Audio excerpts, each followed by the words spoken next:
A continuación, RTVC Noticias, emisión central.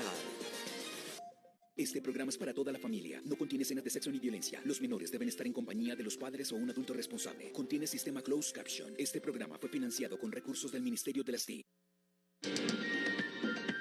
RTVC Noticias, emisión central.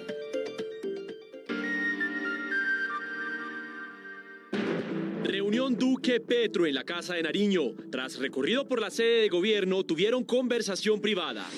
Roy Barreras, nuevo presidente del Congreso, acuerdo en el que será el próximo partido de gobierno. Autoridad Electoral colombiana les entregó hoy las credenciales al presidente electo Gustavo Petro y a la vicepresidenta electa Francia Márquez. Horror. Exsecretariado de las FARC reconoce que a víctimas de secuestro también las sometían a abusos sexuales. E irme de este mundo, porque es una ley natural que sean los hijos los que entierren a sus padres. En la nueva audiencia en la JEP, otra vez se oyeron los dolorosos reclamos de las víctimas. No nosotros. Tragedia por un secuestro en el Catatumbo. Se llevaron a 3 personas. Una de ellas murió, al parecer, por el cansancio de la larga caminata. 2 policías asesinados en medio de ataques en Antioquia. En uno de los casos, la víctima fue una patrullera de 25 años. En Buenaventura, 4 infantes heridos en medio de combates con disidencias. Estragos de las lluvias en Chocó, 2.000 afectados por desbordamiento del río Quito. Somos el noticiero de las regiones. Atención, vuelven a cambiar las fechas del predial ante las interminables filas para el pago. Les explicamos en minutos. En el mundo, crece la crisis en Ecuador. Las protestas indígenas son por la inflación. Quito está paralizado y temen crisis de derechos humanos por la represión. Polémica en Estados Unidos. La Corte Suprema de Justicia ratificó el derecho al porte de armas. Informe especial. Colombia, potencia mundial en pájaros. Hablamos con expertos y les mostramos imágenes emocionantes de los avistamientos. Y en deportes analizamos el golazo de Candelo en la final, el Verde a ratificar en Ibagué y el Tolima al todo o nada. Esperen oportunidades. Hay más de 100 vacantes para operarios de metalmecánica en Valle del Cauca. Señal Memoria incluyó en sus archivos los mejores momentos de Otto Greffenstein, la voz de Colombia. En Cultura les cuento más. Muy buenas noches. El presidente Iván Duque y el presidente electo Gustavo Petro se reúnen a esta hora en la Casa de Nariño. Primer encuentro en la transición del Poder Ejecutivo en Colombia. Además, ha sido una jornada de muchas noticias, anuncios importantes en el Congreso y presidente y vicepresidenta entrantes ya recibieron sus credenciales. Cubrimos esta noticia desde todos los puntos. Iniciamos entonces en la Casa de Nariño. Omar Hernández, adelante. Hola Daniela, muy buenas noches para usted y para todos los televidentes. Pues a esta hora se da el cara a cara entre el presidente Iván Duque y el mandatario electo, pues donde a esta hora hablan diferentes temas sobre la mesa, donde está la expectativa para los colombianos. Precisamente esto se da hacia las 6:10, donde Gustavo Petro hace su arribo aquí a la Casa de Nariño. Fue recibido, como ustedes lo pueden observar, por la comisión que a partir de las 10:30 de la mañana se reunirá, la Comisión del Palme del Gobierno Nacional, encabezada por el ministro de Hacienda, el director del DAPRE, quienes precisamente lo recibieron, y luego se dio el estrecho de mano entre los dos mandatarios, el actual y el electo. Precisamente ellos lograron tratando diferentes temas y estaremos muy expectantes de lo que se dé aquí en este encuentro en la Casa de Nariño. Muchas gracias, Omar. Y por otra parte, el Consejo Nacional Electoral y la Registraduría Nacional entregaron las credenciales a Gustavo Petro y a Francia Márquez, que los acreditan como el presidente y vicepresidenta electos de Colombia. Luisa Barberi con esa información. Luisa, buenas noches. Mateo y televidentes, muy buenas noches. Pues yo los saludo hasta ahora desde el Consejo Nacional Electoral, porque hasta aquí llegaron Gustavo Petro y Francia Márquez para recibir, como usted lo menciona, esas credenciales que los acreditan como presidente y vicepresidenta de los colombianos. Esta decisión se ratificó después de que terminara el proceso de escrutinio, que finalizó con un total de 11.292.758 votos. Gustavo Petro, el presidente electo, recibió la credencial credencial por parte del magistrado del Consejo Nacional Electoral Luis Guillermo Pérez y Francia Márquez por parte de la única magistrada mujer del Consejo Nacional Electoral, Ruth Méndez. La autoridad electoral colombiana, en cabeza del registrador nacional y el Consejo Electoral, ratificaron la elección de Gustavo Petro y Francia Márquez. Declarar electo al ciudadano Gustavo Francisco Petro Urrego, presidente y vicepresidente de la República de Colombia, para que conduzcan los cambios soñados por los jóvenes del pasado y los del presente. Que viva la democracia colombiana. En su discurso, Petro reveló que invitó a Rodolfo Hernández y al expresidente Uribe para tener un diálogo. Se refirió al acuerdo nacional y a una posible reforma tributaria. Esta vez no en la propia empresa, sino en la sociedad colombiana. Una inversión que se llama educación pública, que se llama Cero Hambre. Francia Márquez recibió la credencial por parte de la única mujer magistrada del CNE, Ruth Méndez. Gracias, Colombia, por este momento. Un momento que para el pueblo negro es un acto de justicia racial. Un momento que para las mujeres es un acto de justicia de género. Con un fuerte abrazo, Gustavo Petro y Francia Márquez festejaron su logro. El próximo 7 de agosto será la posesión oficial. El partido que a partir del 7 de agosto será el oficialismo ya definió quién será el presidente del Congreso. Tras las extensas reuniones, el elegido fue Roy Barreras. ¿Cómo llegaron a esa designación? John López, buenas noches. Hola Daniela, muy buenas noches. Mire, pues esta designación se logró en medio de una reunión que sostuvo el presidente electo Gustavo Petro con la bancada del Pacto Histórico. Dentro de los nombres que aparecían como postulados para ser el próximo presidente del Congreso estaban María José Pizarro, Clara López, Gustavo Bolívar, Alexander López y quien fue designado Roy Barreras. En esta reunión se lograron temas importantes, uno de ellos lo que tiene que ver con el acuerdo nacional y también los apoyos que ha recibido el Pacto Histórico en las últimas horas, así como las conversaciones que aún se tienen con otros partidos políticos para lograr las mayorías en el Congreso. El que a partir del 20 de julio será el partido oficialista definió quién será el primer presidente del Congreso, quien además le impondrá la banda presidencial a Gustavo Petro. A partir de este minuto estoy al servicio de la construcción de mayorías en una intensa agenda de diálogo con los compromisarios de todos los partidos. Conflicto y temas sociales son las prioridades según Barreras. Las prioridades de la presidencia del Congreso y del Parlamento son las prioridades del presidente electo. Y son tres claramente: paz, justicia social, justicia ambiental. Una de las primeras acciones de Roy Barreras al asumir su cargo será presentar la reforma al Congreso. Son dolorosos los testimonios de las víctimas de secuestros de las FARC en el tercer día de audiencia ante la JEP. Hoy la noticia fue por una dolorosa revelación. La entonces guerrilla, además de asesinatos y torturas en cautiverio, también los sometió a abusos sexuales. Lizeth Martínez con esa información. Lizeth, cuéntanos, buenas noches.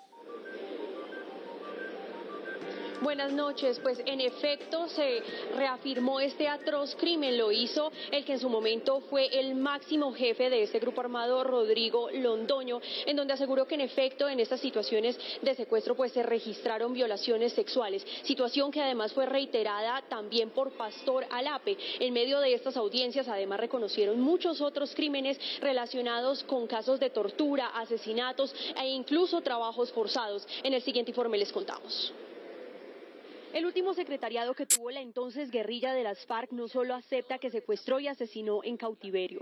En la audiencia de hoy reconocieron que algunas víctimas también fueron abusadas sexualmente mientras estaban retenidas. También reconozco que a pesar de no haber sido una política ni una práctica direccionada por el secretariado, hubo hechos de violencia sexual en los secuestros realizados dentro del ejercicio del control del territorio. La tortura de los encadenados, el suplicio de las largas caminatas y los vejámenes en los cambuches en la selva también fueron evocados en la audiencia. Hoy nos resulta inaceptable algunas prácticas que en tiempos de la guerra llegamos a considerar necesarias, como lo fueron el uso de cadenas o las caminatas largas y extenuantes. Una de las prácticas de las entonces FARC fue engañar a las víctimas en medio de atentados terroristas contra la fuerza pública. ¿A qué mente?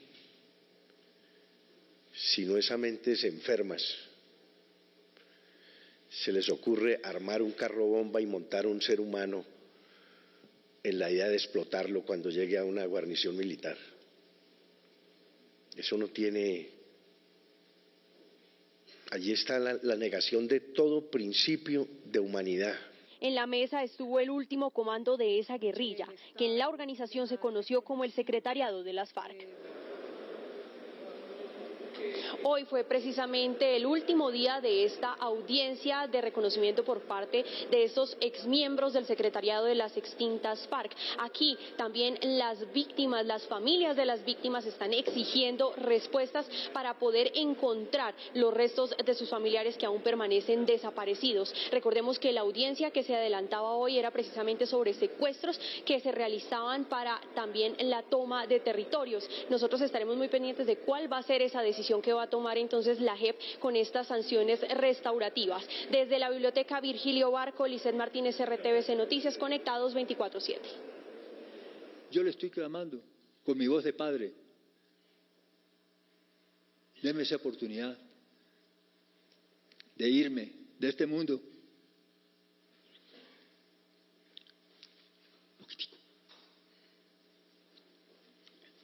Sabiendo dónde enterré a mi hijo. Porque es una ley natural que sean los hijos los que entierren a sus padres.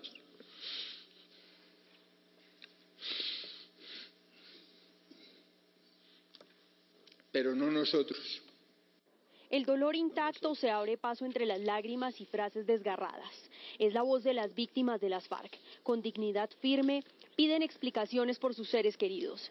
Que acabe la incertidumbre por los desaparecidos es uno de los pedidos más urgentes. Y aunque yo de corazón hoy puedo decirles que los perdono sin justificar lo injustificable, lamentablemente yo no puedo cerrar el pasado, porque mi historia tiene un vacío muy grande, que es todo lo que tiene que ver con quién fue mi papá, porque su historia es mi historia. Mientras nosotros mantengamos odio, no la vamos a encontrar. Por eso, créanme, a pesar del daño que me hicieron, no los odio, pero no lo puedo perdonar hasta tanto no vea a mi hijo y saber a dónde le puedo ir a rezar. Las cicatrices que quedan en las vidas y las familias fueron puestas sobre la mesa. Ustedes deben y tienen la obligación con el país y con el mundo entero de reparar a las víctimas, porque sus crímenes no son menores que los que sucedieron en el Holocausto nazi. Para muchas de las víctimas hoy seguimos sufriendo por la muerte de nuestros seres queridos y además dejaron secuelas psicológicas y económicas demasiado grandes. Imagino la frustración de mi padre al ver que no podía salvar a su compañera y a su hijo. Él suplicó que lo mataran para no seguir viendo las aberraciones en las que estaban siendo sometidos. Esto es un daño irreparable. Tras las audiencias, se espera que con la información se continúe con la búsqueda de los restos de los desaparecidos. Escuchábamos entonces algunos de esos testimonios de los familiares que participaban hoy en esta audiencia pidiendo esas respuestas. Aquí también vemos algunas de las fotos de estas personas que a la fecha todavía permanecen desaparecidas y por las cuales pues los familiares están exigiendo información que les permita dar con el paradero de los restos de ellos para poderles dar pues esta sepultura. Recordemos que luego de esta audiencia pues la JEP tendrá por lo menos 15 días para tomar una decisión de cuáles serán esas sanciones restaurativas que recordemos podrían ir entre los 3 y los 5 años para que los exmiembros de las FARC pues reparen a las víctimas. Información aquí desde la Biblioteca Virgilio Barco, Lizeth Martínez, RTVC Noticias, conectados 24/7. Gracias, Lizeth. Y otro drama que ocurrió en ese momento por un secuestro fue el de 3 personas víctimas de este delito en el Catatumbo. Una de ellas murió al parecer por el rigor de las caminatas. Joana Lobo, periodista de la Radio Nacional, nos amplía la información. 3 casos de secuestro se han presentado en las últimas 72 horas en la provincia de Ocaña y el Catatumbo. El más reciente se conoció con de la comerciante Gladys Cancino en el municipio de Tibú, donde las veedurías ciudadanas rechazaron este hecho.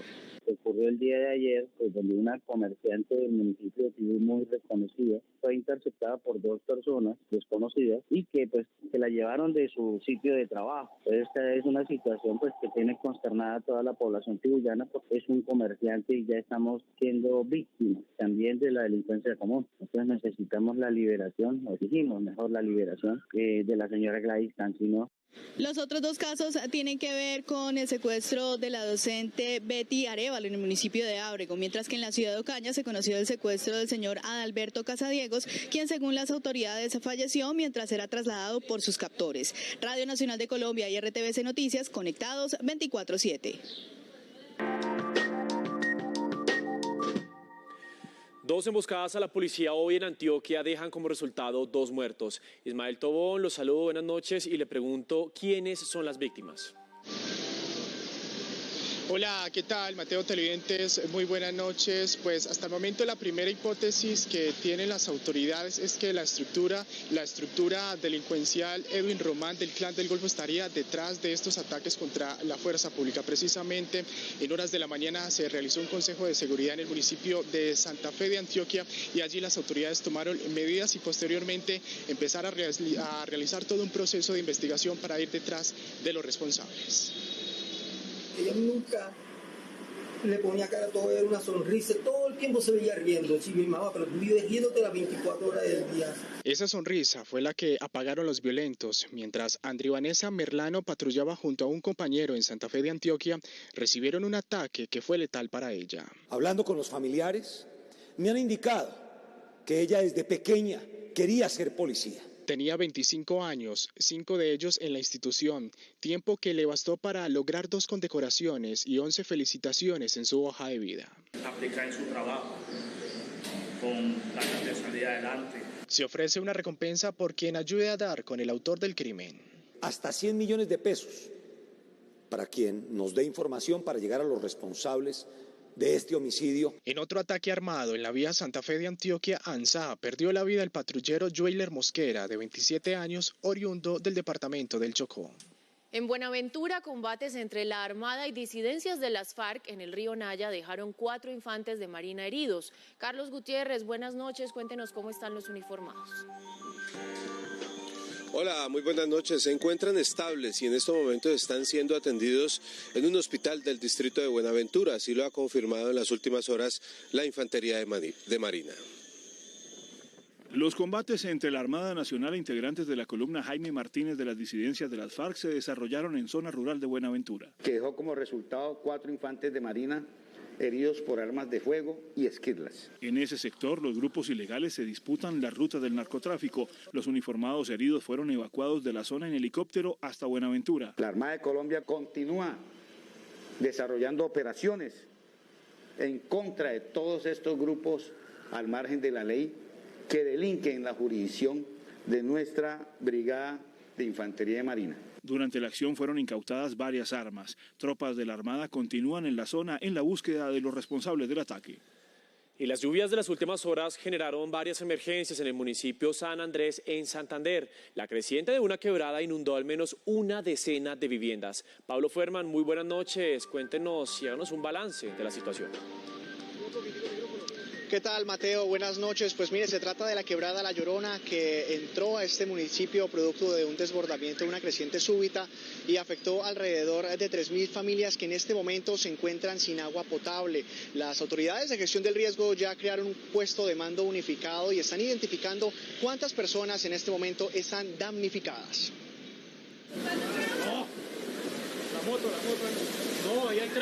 Durante toda la noche el temor se apoderó de los habitantes de San Andrés, quienes tuvieron que refugiarse de las aguas de la quebrada La Llorona, que se desbordó e inundó varias viviendas del municipio. Dios mío, se acabó de llevar un carro de aquí. Dios mío, señor. Mire, me acabó todo. Se pasó el agua toda porque pues se tapó allí, se tapó.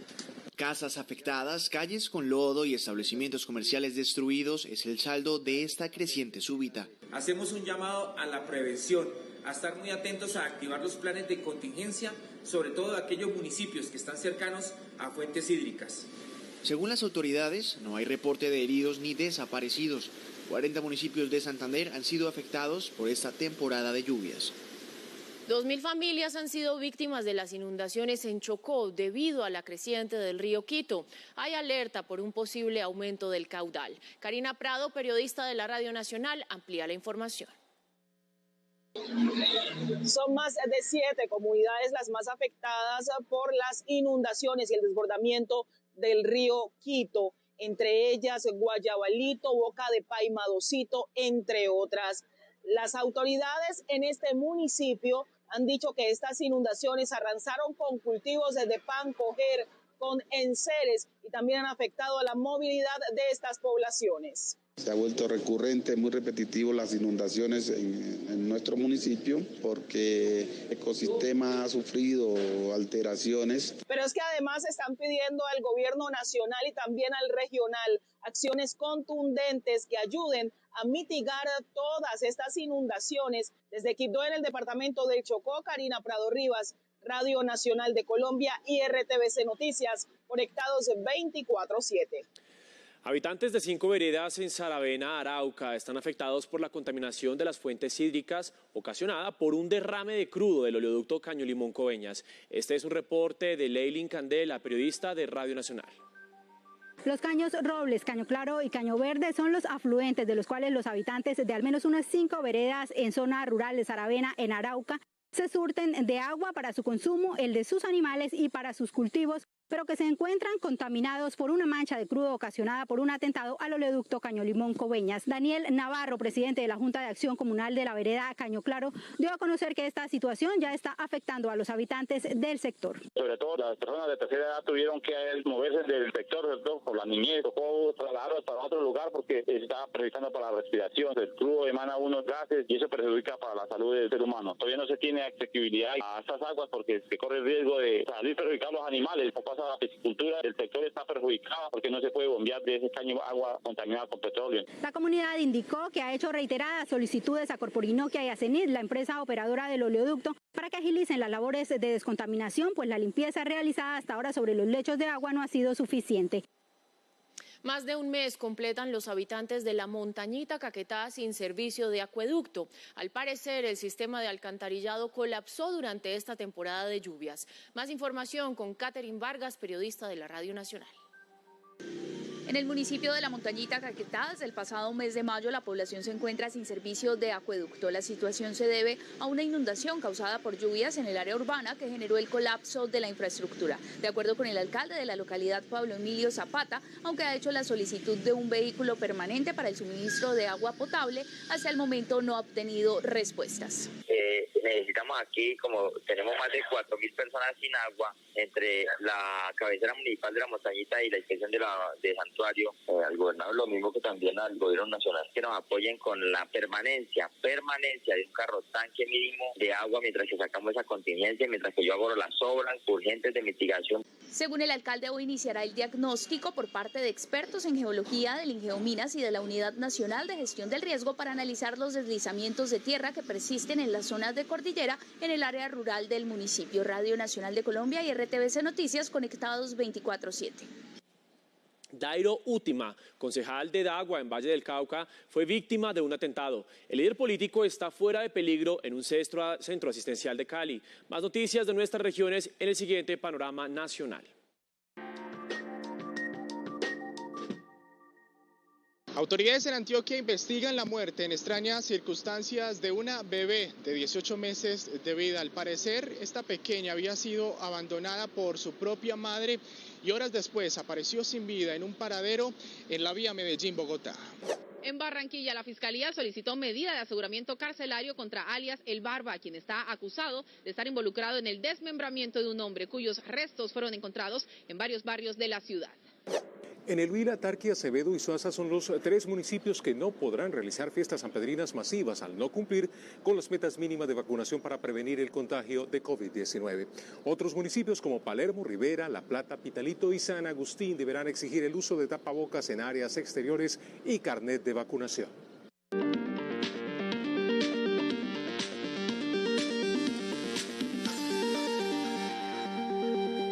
El presidente presidente Iván Duque habló de la importancia de los cronogramas para la puesta en marcha de Hidroituango. Asegura que cumplir las fechas garantiza el abastecimiento de energía. Y es muy importante que los cronogramas de entrada del proyecto Hidroituango se cumplan.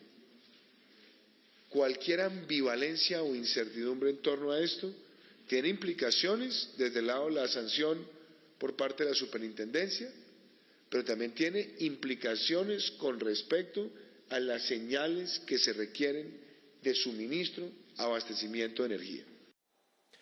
Mucha atención, el distrito acaba de anunciar que se ampliará el pago de los impuestos del predial y vehicular luego de los inconvenientes que han tenido que sufrir los contribuyentes en medio de las largas filas de horas y la plataforma caída para poder cancelar los impuestos. Mañana se vencía el plazo para pagar con el 10% de descuento el predial. Sin embargo, ojo a las fechas de extensión.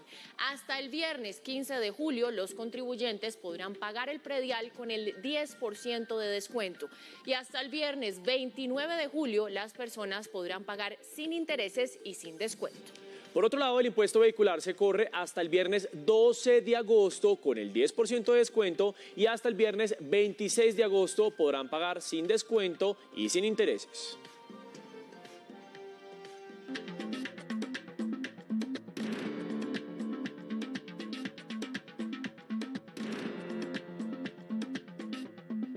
Vamos ahora con noticias del mundo. El gobierno de Ecuador abrió la vía al diálogo con los indígenas que se concentraron en Quito en medio de las intensas protestas con las que piden alivios al costo de vida. Amnistía Internacional calificó de crisis de derechos humanos la represión policial. El centro de Quito volvió a convertirse en el escenario de intensos y violentos enfrentamientos entre la policía de Ecuador y los manifestantes que por 11ª jornada consecutiva participan en las protestas contra el alto costo de vida y las políticas económicas del gobierno del presidente Guillermo Lasso. Los incidentes comenzaron después de que el gobierno permitiera al movimiento indígena acceder a la Casa de la Cultura Ecuatoriana. Esa era una de las condiciones puestas por el líder indígena y principal promotor de las protestas, Leonidas Issa, para aceptar las constantes invitaciones a dialogar con el gobierno. No es simplemente venir aquí a enfrentar, sino visibilizar los millones de ecuatorianos que estamos jodidos en el día a día.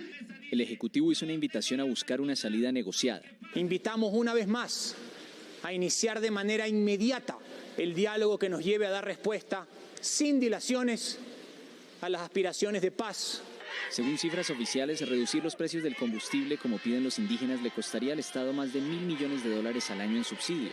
Las movilizaciones han dejado al menos 3 muertos, 92 heridos y 94 detenidos desde que empezaron el pasado 13 de junio. Un día después del potente terremoto que azotó a Afganistán y que cobró la vida de más de 1.000 personas, la ayuda internacional comienza a llegar al país. Este movimiento ha sido considerado uno de los peores desastres naturales ocurridos en ese país. Aferrarse con fuerza a la vida es el instinto para aquellos que no sucumbieron con el terremoto. El epicentro del sismo que redujo la existencia a escombros en Afganistán respira un nuevo día así. Con las manos como el instrumento de búsqueda y rescate y con la necesidad a escala masiva de despedir bajo la tradición musulmana a quienes se llevó la tragedia. En nuestra casa tenemos 7 mártires, 4 son mis hijas, 2 hijos y mi esposa. Baktita y Khost, las rocosas y hoy desbaratadas provincias orientales afganas, se baten entre la búsqueda de alimentos e improvisar la vivienda. Agencias de Naciones Unidas y otras organizaciones que aún operan en el país asumen el reto de la dificultad de acceso para que la ayuda no sea a destiempo. El primer convoy que salió de Kabul hoy logró ayudar inmediatamente 4.000 personas con tiendas de campaña, mantas, agua para protegerlos del mal clima y suplir las necesidades básicas. Es el primer lote de asistencia que enviaremos a las áreas afectadas. Y mientras los relatos de lo ocurrido se van hilando, fue un golpe devastador de la naturaleza que nos cayó encima. Cuando salí de mi casa estaba todo tranquilo porque toda la gente estaba enterrada debajo de sus casas. Afganistán se levanta, acostumbrada a ponerse en pie a pesar de sus calamidades. Y hay polémica en Estados Unidos porque la Corte Suprema de Justicia reafirmó el derecho de los ciudadanos a portar armas de fuego. Es una decisión controversial que llega luego de los recientes tiroteos masivos en escuelas. Un debate que parece no tener fin en Estados Unidos. A pesar de los crecientes llamados a limitar las armas de fuego tras una oleada reciente de tiroteos masivos que conmovieron al país, La Corte Suprema de Justicia se puso del lado de quienes sostienen que la Constitución garantiza el derecho a poseer y portar armas. El presidente Joe Biden afirmó estar profundamente decepcionado por un fallo que, a su juicio, contradice tanto el sentido común como la Constitución. Creo que es una mala decisión.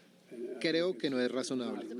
La gobernadora del estado de Nueva York dijo que se trataba de un día negro y el alcalde de la ciudad neoyorquina opinó que esto puede alimentar la violencia. La decisión de la Corte Suprema de hoy puede haber abierto un río adicional que alimentará el mar de violencia armada en nuestra ciudad y en nuestra nación. Y es que el fallo evitará que los estados restrinjan a las personas de usar y portar armas de fuego con una normativa propia. Es un poco preocupante que cada vez más personas puedan portar armas. La Asociación Nacional del Rifle, el poderoso lobby defensor de las armas de fuego en Estados Unidos, celebró esta importante victoria. En las últimas décadas, más de 200 millones de armas han llegado al mercado estadounidense, encabezadas por rifles de asalto y pistolas personales, lo que ha alimentado un aumento de asesinatos, tiroteos masivos y suicidios.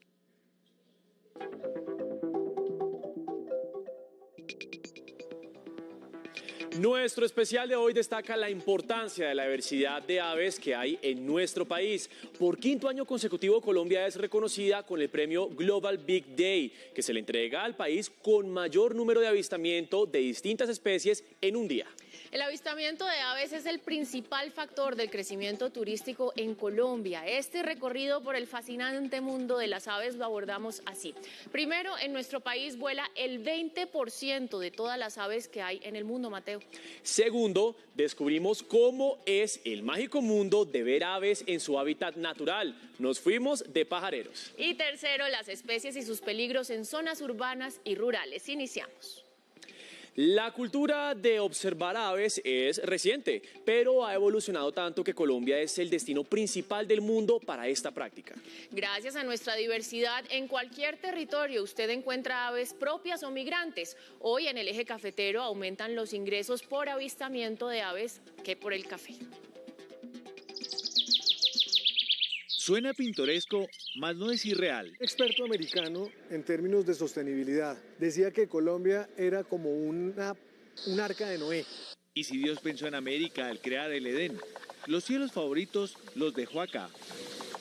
Tenemos alrededor de 1.950 especies de aves y algunas de ellas que nos visitan ocasionalmente, esas especies que llamamos migratorias. Nosotros como país somos el número 1 de mayor biodiversidad de aves del mundo.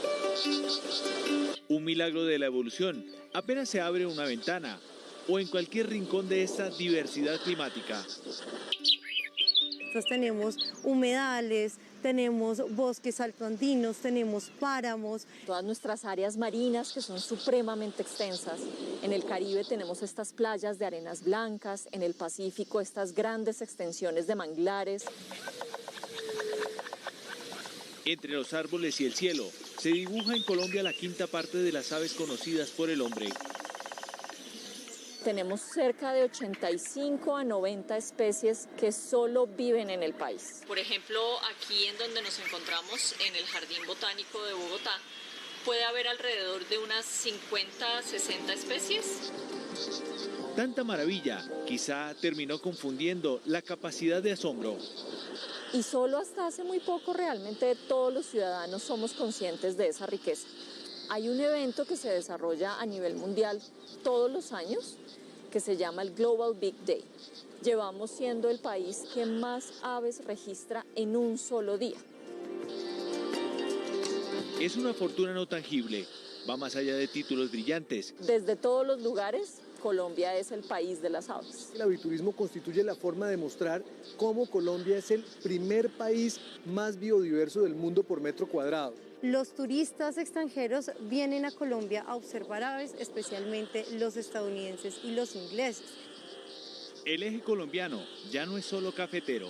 Un turista que venga a visitar aves se gasta $400 diarios y esos $400 diarios quedan en los hoteles, en los guías, en el transporte, en los restaurantes, en mucha gente.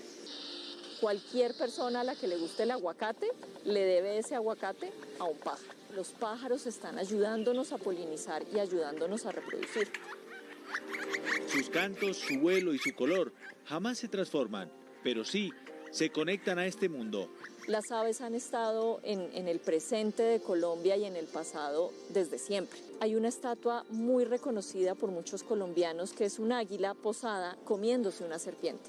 En los últimos años, muchos de los eventos deportivos de Colombia han tenido como símbolo o como mascota aves.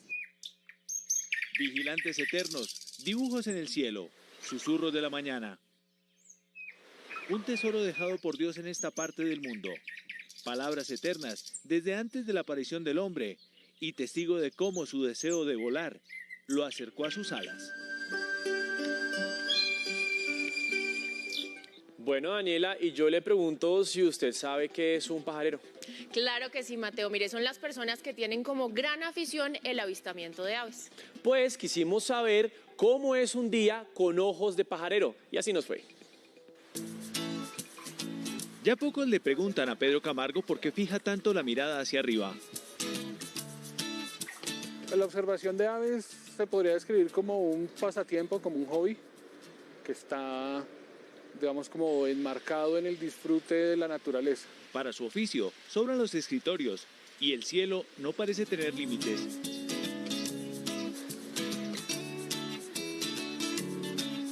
Siempre ha existido como una fascinación por el tema de volar, que para la cultura en general, para todas las culturas en la humanidad, siempre ha simbolizado temas de libertad. Digamos que es una afición que va creciendo con el tiempo. Tú cada vez quieres más, cada vez quieres observar más, cada vez quieres tener mejores fotos.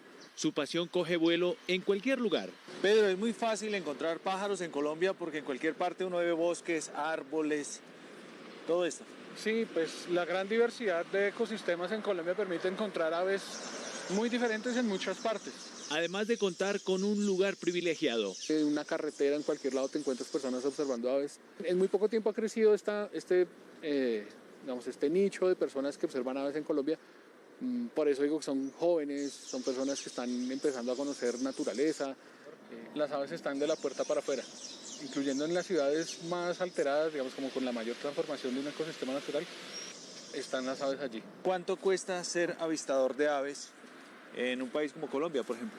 Es una actividad que requiere un poco de inversión porque pues quieres viajar, quieres conocer sitios, quieres desplazarte, necesitas unos equipos básicos, unos binoculares pues están desde los 300.000 pesos en adelante.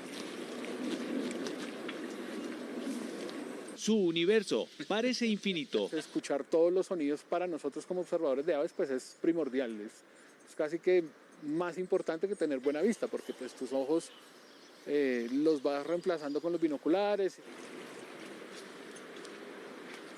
Nada es obvio cuando habla la naturaleza. Las aves todas las mañanas tienen que salir a cantar, a decirle a los demás pájaros y a las demás especies que este es su territorio, ellos están allí como comunicándose entre todos. Normalmente estas las vas a ver volando. Otra situación por la que cantan tiene que ver como con características físicas del ambiente, de la atmósfera. Hay menor cantidad de oxígeno y esto hace que el sonido vaya mucho más rápido. Pero un pajarito en una jaula nunca va a estar bien. Cuando ese pajarito, al que ya quieren mucho y seguramente devolverlo a la naturaleza no es una opción, que lo terminen de cuidar, que lo quieran y ya, y no lo vuelvan a hacer. Si quisieron mucho a su pajarito, no vuelvan a tener otro en jaula. Magia en los cielos, siempre la invitación a dejar volar la imaginación. Hermosos todos esos pájaros. Vamos a ver ahora en este mapa de Colombia que va a aparecer en pantalla las regiones en donde mayor número de avistamientos se hacen. Son Antioquia, Valle del Cauca, Meta, Cundinamarca, Boyacá, Caldas, Risaralda, Quindío y Santander. Daniela, yo le cuento que en el mundo hay más de 10.000 especies de aves, de las cuales 1.950 están aquí en Colombia. Una de las más buscadas es el paujil pico azul. Mírelo usted allí. Y bueno, hay que decir, una especie exclusiva de Colombia que está migrando desde el Magdalena Medio hacia la Sierra Nevada de Santa Marta por la amenaza de la ganadería extensiva y la agricultura. Pues también los cultivos de café generan no solo sombras, sino semillas que sirven de alimento para las aves. Y en medio de estos se encuentra el zumbador diminuto, una especie de colibrí que mide más o menos de 2 a 3 centímetros y es el más pequeño del mundo. De las 550 especies migratorias que hay en el mundo, 275 visitan Colombia. Una de esas es la reinita, que viene del norte por el Atlántico y de las cuales hay 35 variedades que se conservan en nuestro país. Pero mire, no todo es bonito. Los biólogos alertan por los riesgos que enfrentan las aves en Colombia. En los últimos 10 años, una especie de aves se extinguió y en este momento hay 139 en riesgo. Este año la policía en 17 operativos recuperaron más de 2.000 aves silvestres solo en la capital del país.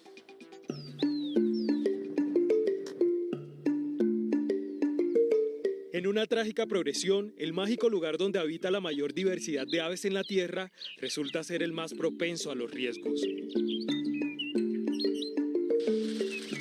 La principal amenaza y el principal problema realmente somos nosotros y las acciones que hacemos para transformar el hábitat donde ellas viven. Si las aves no tienen bosques, si las aves no tienen agua limpia, si no tienen un área donde puedan refugiarse, donde puedan conseguir alimento, pues básicamente no van a poder sobrevivir. La mala disposición final de los residuos como los plásticos resultan mortales para las especies. Hay otra amenaza muy fuerte y tiene que ver con la contaminación, que a medida que nuestros procesos llevan más desechos a las aguas, pues las aves son las que terminan sufriendo.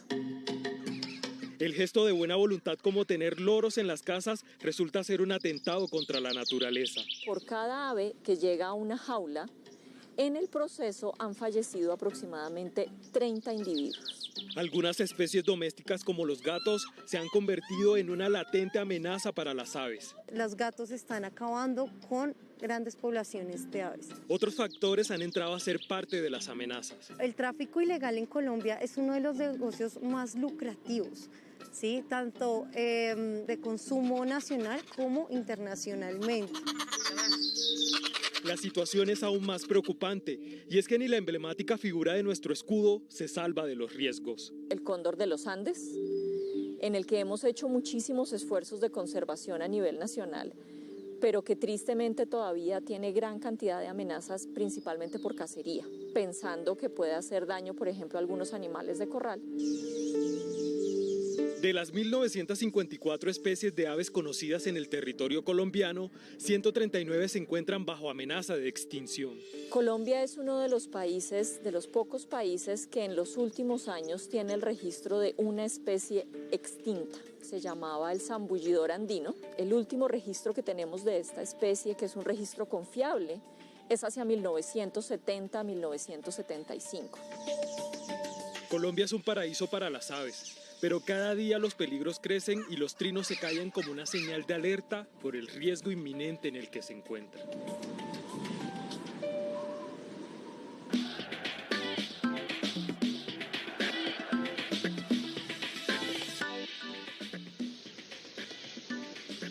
Muy buenas noches, qué alegría saludarlos aquí desde la ciudad de Medellín, más precisamente desde el centro, y tenemos información de lo que ocurrió en los primeros 90 minutos de la gran final del fútbol profesional colombiano, porque comenzó con pie derecho muy bien Atlético Nacional, venciendo en su casa por 3-1 al Deportes Tolima, pero todo se va a definir el próximo domingo a las 7 de la noche en Ibagué. Nosotros les presentamos la crónica de la jornada.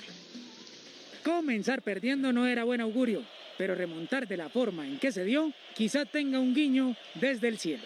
Como que arriba, yo no sé, hay algo que nos está ayudando mucho. Quizá fue eso, pero también la mala noche de Domínguez, el tanto de Vanguero como el gol de Candelo tienen como protagonista errores graves del arquero ecuatoriano. Tuvo una mala noche, eso es normal, así de que somos seres humanos, fui arquero y también pasó eso, así de que así como hoy tú se equivocó, nos ha salvado muchas veces. El tercero para los verdes hizo sentir en el cuerpo que el trabajo ya está hecho. El equipo tiene la mentalidad muy alta, la actitud muy alta y el carácter muy alto. Entonces con eso yo creo que vamos a conseguir allá el título. La gente pues está celebrando, claro, hay que dejarlo celebrar, están en su casa, ganaron, va 2-0 la serie. Pero faltan 90 minutos y nunca hay que cantar victoria antes de tiempo. Es un equipo que no se vence ni que se rinde. Nos vamos a dar todo, vamos a darle la vida y toca dejarla en la cancha.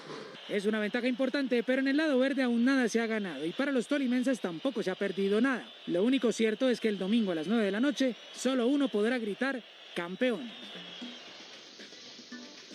Y a propósito, en este compromiso, el segundo gol de Atlético Nacional no fue un gol, fue un golazo de Gerson Candelo. Ustedes no se imaginan la potencia del gol de este jugador y sobre todo desde la distancia en donde lo marcó. No solamente ponía en ventaja a Atlético Nacional, sino que también nos demostraba una exquisitez en el campo de juego. Pues bueno, aquí nosotros quisimos hacer un análisis y por qué decir que desde ya es candidato al mismísimo Premio Puskás. Este gol se lleva con merecimientos el calificativo de perfección, tanto por su valor al darse en una final, por su belleza y por razones físicas. Primero, la distancia. El campo del Atanasio Girardot es de 110 metros de largo. Candelo pateó a 60 metros de distancia de la línea de gol, lo que ya define la precisión del disparo. Segundo, la exactitud. De verdad hay que entrenar muchísimo en varios puntos, tales como poner el pie completamente debajo de la pelota, tener el cuerpo en la postura correcta, que en este caso fue de 130 grados, y la potencia del golpe exacto para que el balón pase al arquero ubicado a 3 metros de distancia de la línea de gol en su punto de máxima altura. Al golero Domínguez, que mide 1,96 m de estatura, se le suma el alcance de su brazo y del salto realizado intentando desviar la pelota. Pero nada fue suficiente, porque ella pasó a 19 centímetros de sus dedos con la potencia justa para entrar con 49 centímetros de excedente al arco. Sale el segundo, un gol increíble que nos encarrila a ser fuertes, prometedores a esta estrella 17 que tanto anhelamos. Un tanto que desató la euforia de una hinchada verde, que tiene fanáticos incluso en el banco técnico. O sea, el gol de Candelo, yo creo que es una... Cuando uno quiere, va a ser campeón, ¿cierto? ¿Qué podemos hacer a Dios? Un verdadero golazo. El más lindo del semestre sin dudas, quizá del año, porque puede significar un título anhelado por Atlético Nacional desde hace 5 largos años.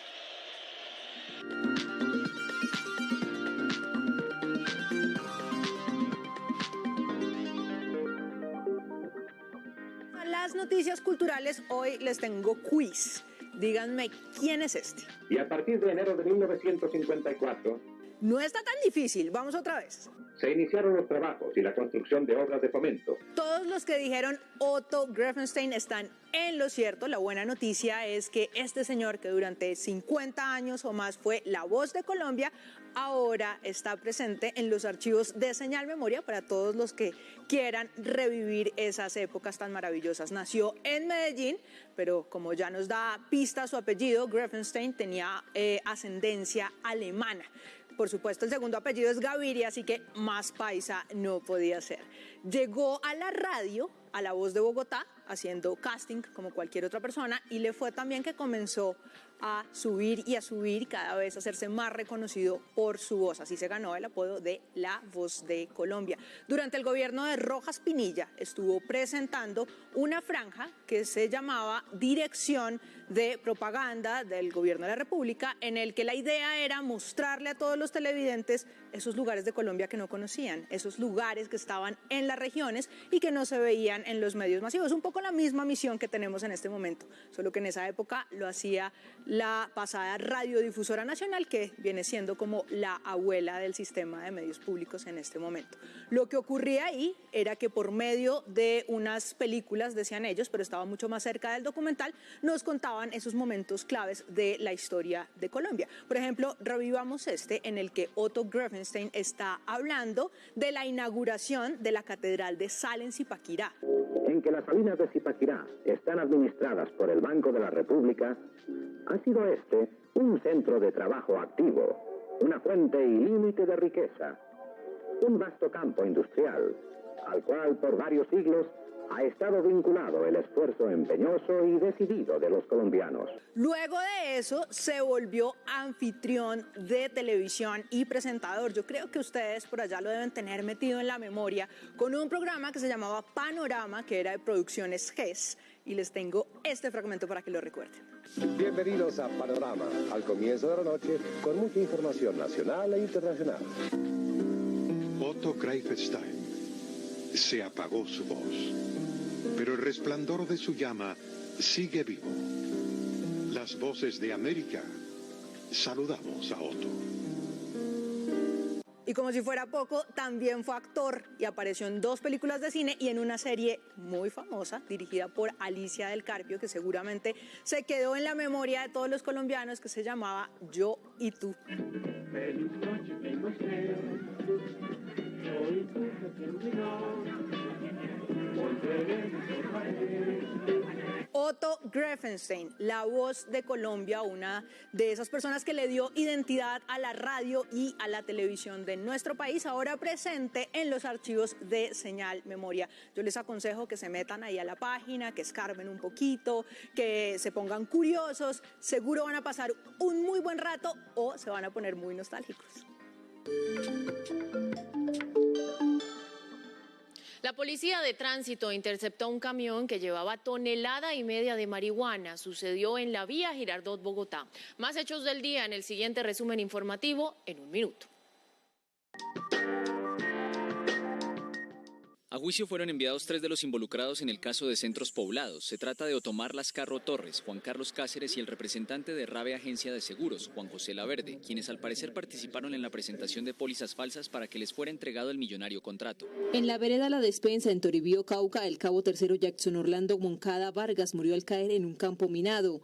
Y en Arauca fue asesinado el soldado Wilson López y 3 uniformados resultaron heridos luego de la activación de un artefacto explosivo. 4 personas en un yate lujoso simularon un viaje romántico para transportar desde Cartagena 310 kilos de cocaína que serían llevados hasta Europa. En el último año, cerca de 60.000 personas han sido desplazadas, principalmente por las acciones de los grupos armados ilegales, según la Defensoría del Pueblo, siendo las comunidades negras, indígenas y campesinas las más afectadas. Un juez envió a la cárcel a Caterín Martínez Morales por ser la supuesta responsable de secuestrar a una bebé recién nacida el pasado 20 de junio en el Hospital Materno Infantil de Cartagena. Al parecer intentó salir del centro médico con la menor de edad oculta en un bolso de color azul oscuro. ¿Qué pasa con las cámaras de seguridad en Transmilenio? La personería denunció que más de 32.000 dispositivos de vigilancia que están en buses del sistema no son monitoreados en tiempo real por la policía. Sin embargo, Transmilenio asegura que sí hay revisión de los videos. En estaciones y portales de Transmilenio hay más de 1.300 cámaras.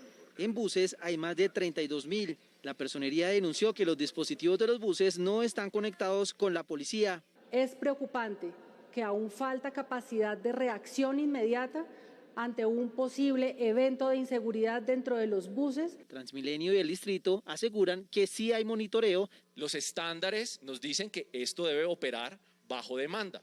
Y operar bajo demanda es que cuando sucede un incidente, nosotros nos damos cuenta, inmediatamente podemos ver. En esta sala hay más de 50 funcionarios que atienden denuncias, alertas y llamados de operadores que son comunicados a la policía de Transmilenio. No existe un video wall, es decir, estas pantallas en las que podamos ver 30.347 cámaras. Este año han sido denunciados 4.838 robos a personas en buses y estaciones del sistema. Y de los 222 requerimientos que nos hicieron, 200 se los pudimos entregar.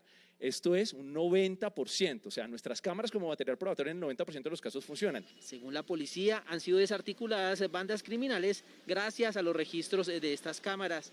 Van 400 personas capturadas en Transmilenio este año. Y la Fundación Besos anunció una donación de $10 millones para las áreas marinas del Pacífico colombiano. El gobierno nacional sostuvo que con esta iniciativa se garantiza la protección de áreas conservadas del país. Esta nueva inversión permitirá garantizar los recursos para cubrir las áreas protegidas en los próximos 10 años. Habíamos hecho una inversión inicial de $10 millones al comienzo de este programa y acabo de anunciar hoy una inversión adicional de otros $10 millones específicamente para el tema de la gestión de las áreas marinas. Durante el evento presidido por Duque se firmó un compromiso que permite además la conservación del 16% del territorio nacional. Garantizan que van a tener los recursos para trabajar sosteniblemente. Conservación, monitoreo, gobernanza, planeación, trabajo con las comunidades, desarrollo social y ambiental. Para el gobierno esta es una garantía del compromiso que tiene con la agenda ambiental, sobre todo con la lucha contra la deforestación.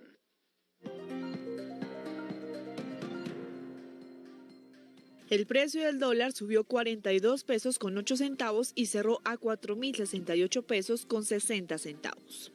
El precio interno de la carga de café quedó en 2.256.000 pesos. La ocupación de las unidades de cuidado intensivo pediátricas llegaron a un 85% en Bogotá. Esto por las infecciones respiratorias que han aumentado en los últimos meses en la ciudad, según la Secretaría de Salud. A 27 restaurantes de Bogotá les fue ordenado cumplir con información pública de precios a los consumidores, de acuerdo con lo previsto por el Estatuto del Consumidor. La Superintendencia de Industria y Comercio dijo que si no cumplen, habrá sanciones. Y llegamos a oportunidades. Muy atentos en Valle del Cauca porque hay 104 vacantes para operarios de metalmecánica. Les contamos aquí cómo postularse.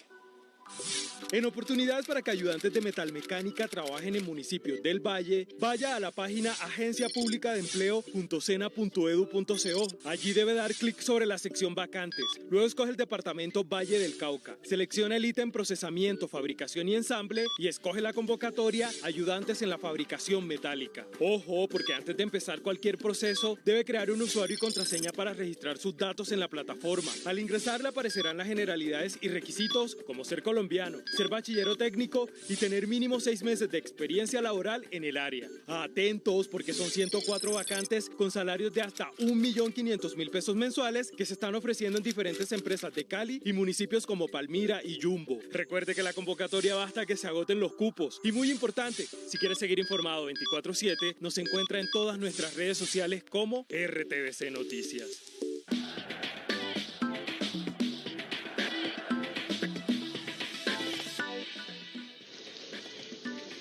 Y seguimos con más información deportiva. Comenzaron las competencias en los Juegos Bolivarianos que se disputan en Valledupar. Y aunque la inauguración es mañana, este viernes, pues ya Colombia, nuestro país, consiguió 2 medallas, una de oro y una de bronce en esgrima. Desde el primer día ya suena el himno nacional por una medalla de oro. María Garamillo ganó la competencia de espada individual. Muy reñidas, como vieron, yo ya hacía un toque, yo hacía 2 toques. Hubo un momento que estuve 2 toques abajo y logré remontar. La cosa no estuvo fácil porque el calor es inclemente. Me mareé y me dieron como ganas de vomitar. Y creo que eso a causa del calor. Entonces, pues descansé, tomé aire y ya volví a arrancar. Entre los varones, Santiago Pachón ganó la medalla de bronce en un resultado que no lo satisfizo. Un sabor agridulce, ¿no? Podía haber sido un resultado mejor, todos queremos la de oro. Y ojalá hubiera sido la primera la de oro, ¿no? Pero pues igual es importante, no se desmerita, ¿no? La inauguración oficial será este viernes, pero Colombia le madrugó a la medallería buscando el título general de la competencia. Y el ciclista esloveno Tadej Pogačar anunció que visitará nuestro país. Esta y otras noticias hacen parte de nuestro resumen deportivo del día. El fenómeno del ciclismo mundial, ganador del Tour de Francia, Tadej Pogačar, estará en Colombia, en Villavicencio, en el Giro de Rigo. Así lo confirmó en las redes sociales del evento. I'm Tadej Pogačar and I'm very happy to announce that I will be participating at El Giro de Rigo, which will be November 6th. So you're all very welcome and I hope you're training hard because the race will be even harder. La nadadora estadounidense Anita Álvarez se recupera satisfactoriamente tras el incidente en el agua cuando perdió el conocimiento mientras hacía una rutina en natación artística. La entrenadora Andrea Fuentes reveló que el hecho se produjo porque la nadadora llevó su cuerpo al límite extremo de resistencia física. En el béisbol de las Grandes Ligas, el colombiano Giovanni Urshela con los Mellizos de Minnesota anotó su 6º jonrón de la temporada en el cierre de la 7ª entrada ante Guardians de Cleveland. Lastimosamente, los Mellizos perdieron 10-11. Por su parte, Jorge Alfaro está imparable. Suma 6 cuadrangulares y 18 carreras impulsadas con los Padres de San Diego, que vencieron 10-4 a los Arizona Diamondbacks.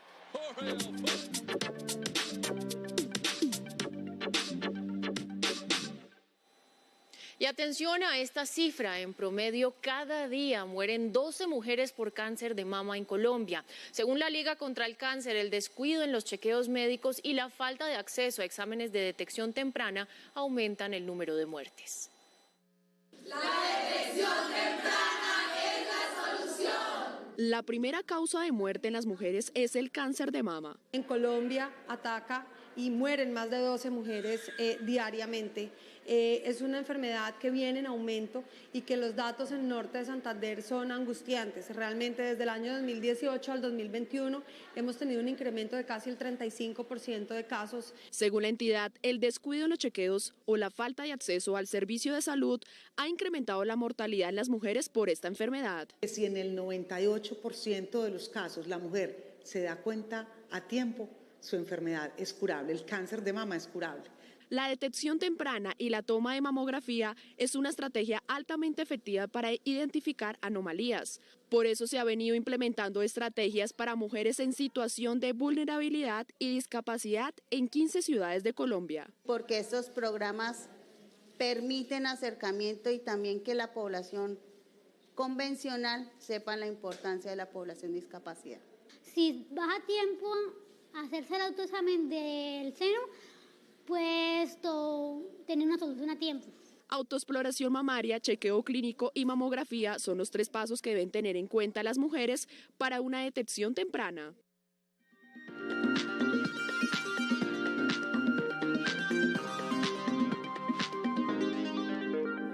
Hay libros que uno tiene que leer sí o sí. De hecho, están metidos dentro de los pensum de los colegios, pero por alguna razón, cuando uno está en el colegio, le da pereza. Le parece que es muy denso, que es muy pesado, pero ya de adulto vuelve a ellos y descubre que son maravillosos. Uno de esos libros es La rebelión de las ratas, de Fernando Soto Aparicio, que además de ser una maravilla, en este momento ustedes lo pueden encontrar como novela gráfica. Un grupo de dibujantes en Barranquilla se puso en la tarea de convertirlo en viñetas.